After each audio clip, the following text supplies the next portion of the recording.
চীন আৰু ভাৰতৰ মাজত মতানৈক্য অব্যাহত থকাৰ সময়তে ভাৰত চৰকাৰে দুটা বিশেষ কামৰ বাবে আগবাঢ়িছে।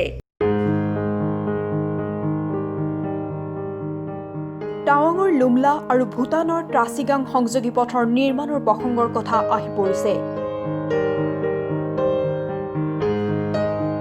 ইয়াৰ মাজতে চৰ্চা লাভ কৰিছে ভূটানৰ ইয়েটিৰি টেৰিটৰিয়ে। সমান্তৰালভাৱে ব্ৰহ্মপুত্ৰৰ বুকুত চীনতকৈ বৃহৎ সুৰংগ নিৰ্মাণৰ যুঁজা চলিছে।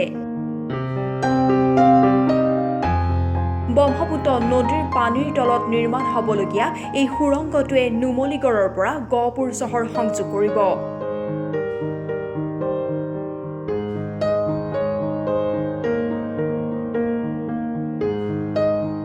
14.85 কিলোমিটাৰ দৈৰ্ঘ্যজোৰা এই সুৰংগটোৱে অসম আৰু চুবুৰীয়া ৰাজ্য অৰুণাচলৰ মাজৰ যোগাযোগ ব্যৱস্থা ক্ষীপ্ৰ কৰি তুলিব।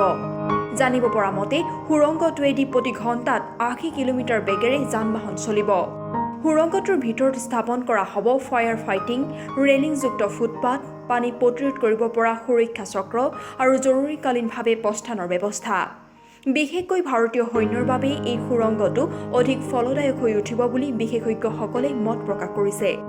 অহা ডিচেম্বৰ মাহৰ পৰা নিৰ্মাণ কাৰ্য আৰম্ভ হ'বলগীয়া এই সুৰংগটোৰ নিৰ্মাণৰ কামত জড়িত হৈ আছে নেশ্যনেল হাইৱে ইনফ্ৰাষ্ট্ৰাকচাৰ কৰ্পোৰেচন আৰু আমেৰিকান কোম্পানী।